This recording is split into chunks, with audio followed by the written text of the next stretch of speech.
Polisi mengamankan 8 terduga pelaku peredaran narkotika jenis sabu. Pasca meluasnya wabah penyakit mulut dan kuku membuat sejumlah peternak khawatir.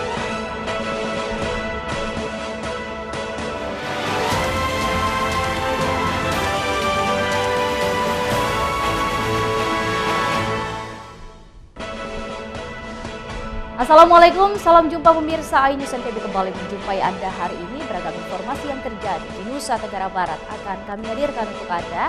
Bersama saya Rida Patiroy, inilah iNews NTB selengkapnya.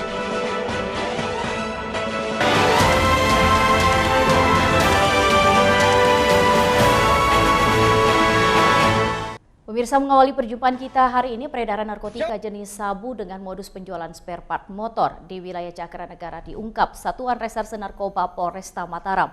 Polisi mengamankan 8 terduga pelaku, 21 gram sabu dan uang tunai 8 juta rupiah. Punya barang ini. Inilah detik-detik tim Opsanal Satres Narkoba Polresta Mataram saat melakukan penggerbekan di sebuah toko penjualan spare part motor di wilayah Cakranegara karena dicurigai juga menjual narkotika jenis sabu. Saat dilakukan penggeledahan badan dan lokasi, terhadap pemilik dan karyawan toko ditemukan sabu seberat 21 gram dan uang 8 juta diduga hasil dari penjualan sabu. Pemilik toko pun diamankan polisi dan diminta untuk menunjukkan tempat penyimpanan barang haram dan keterlibatan orang lain dalam peredaran narkotika jenis sabu tersebut. Kami Sat Narkoba melakukan upaya penangkapan terhadap 11 terduga pelaku.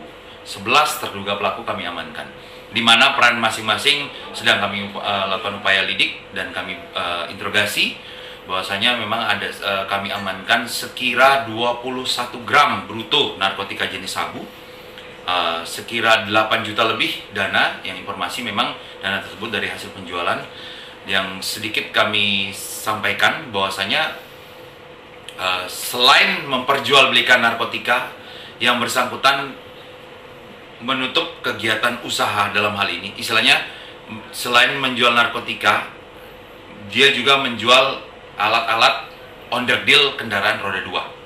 Saat menuju TKP kedua yang merupakan rumah tempat tinggal dan lokasinya tidak jauh dari toko spare part motor tersebut, polisi kembali mengamankan sejumlah orang yang diduga terkait dengan pengungkapan kasus ini. Sehingga total terduga pelaku yang diamankan berjumlah 11 orang dan polisi masih mendalami peran dari masing-masing terduga pelaku. Para pelaku dijerat dengan Undang-Undang Anti Narkotika dengan ancaman kurungan paling sedikit 5 tahun penjara. Dari Mataram, Hari Kasidi, iNews melaporkan.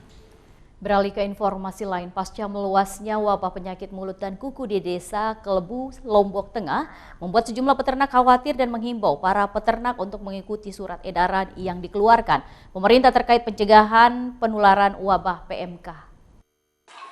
Wabah penyakit mulut dan kuku terus meluas di desa Kelebu, Kecamatan Praia, Lombok Tengah. Dari 150 ekor sapi yang terjangkit penyakit mulut dan kuku, kini meningkat menjadi 311 ekor sapi yang terkena wabah PMK. Meningkatnya hewan ternak yang terjangkit wabah PMK, hal ini aparat kepolisian sektor Kecamatan Praia Tengah menghimbau agar masyarakat tidak panik, melainkan masyarakat khususnya peternak tetap mengikuti himbauan sesuai surat edaran pencegahan penularan dari pemerintah.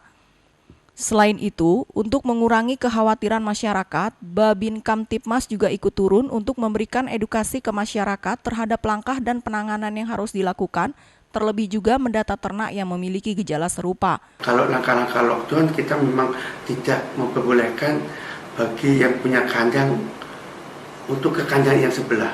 Kalau sampai pemilik kandang itu habis masuk kandangnya, kemudian ke kandang sebelah, itu yang bahaya. Kita hanya mengedukasi masyarakat agar tetap tenang. Sebagai Kapolsek menghimbau kepada semua Babin Kamtipmas agar mendata semua kandang kambing yang ada di wilayahnya untuk tetap tenang. Masyarakat atau peternak yang memiliki ternak dengan gejala serupa dihimbau agar segera melapor ke dinas atau pihak terkait. Dari Lombok Tengah, Emma Widiawati, iNews melaporkan. Antisipasi wabah penyakit mulut dan kuku, petugas kesehatan hewan Lombok Barat cek kesehatan sapi dari pemberian vaksinasi hingga menyemprotkan cairan disinfektan. Ratusan peternak di Kabupaten Lombok Barat didatangi petugas kesehatan hewan dari Dinas Peternakan setempat untuk dilakukan cek kesehatan pada ternak sapi mereka. Ratusan sapi milik para peternak mendapatkan cek kesehatan fisik mulai dari mulut hingga kuku untuk mendeteksi adanya penularan penyakit mulut dan kuku sapi. Selain pemeriksaan kesehatan, petugas bersama para peternak juga menyemprotkan cairan disinfektan ke seluruh bagian kandang hewan ternak agar kandang ternak bisa lebih steril dari wabah virus, sekaligus mengantisipasi terjangkitnya wabah PMK pada sapi para peternak yang belakangan terjadi di sejumlah daerah. Ya, langkah kewaspadaan dini kita kita lakukan monitoring secara terus-menerus untuk di tingkat kecamatan. Selanjutnya dilakukan biosecurity penyemprotan kandang di semua kandang-kandang kumpul. Karena salah satu pembawanya juga PMK ini kan vektor itu tikus pembawanya. Jadi kita desinfeksi kandang dan kita sosialisasi mungkin secara bertahap nanti. Sejumlah peternak khawatir wabah PMK ini akan berdampak pada ekonomi mereka akibat menurunnya daya jual sapi di pasaran. Sudah tahu enggak masalah PMK ini, Pak? Sudah kita dikasih tahu kemarin sama petugasnya kan. Sudah dikabari kita masalah penyakit-penyakit, sudah diajari kita bagaimana cara untuk menanganinya. Langsung dikasih kita untuk mengatasinya ini untuk semprot. Sampai diajari kita kemarin sama PPL-nya kan, sama dokter hewannya Pak Ipul yang di bagian Kelurahan Gedung Selatan. Sudah dikasih tahu teman-teman semua juga sudah dikasih tahu. Para peternak dihimbau untuk menjaga pakan dan kebersihan kandang, serta dihimbau tidak mendatangkan sapi dari daerah terjangkit seperti Kabupaten Lombok Tengah dan dari luar provinsi. Dari Lombok Barat, Muzakir, iNews melaporkan. Usai jeda pariwara berikut, kami akan kembali hadir dengan beragam informasi lain. Tetap bergabung bersama kami.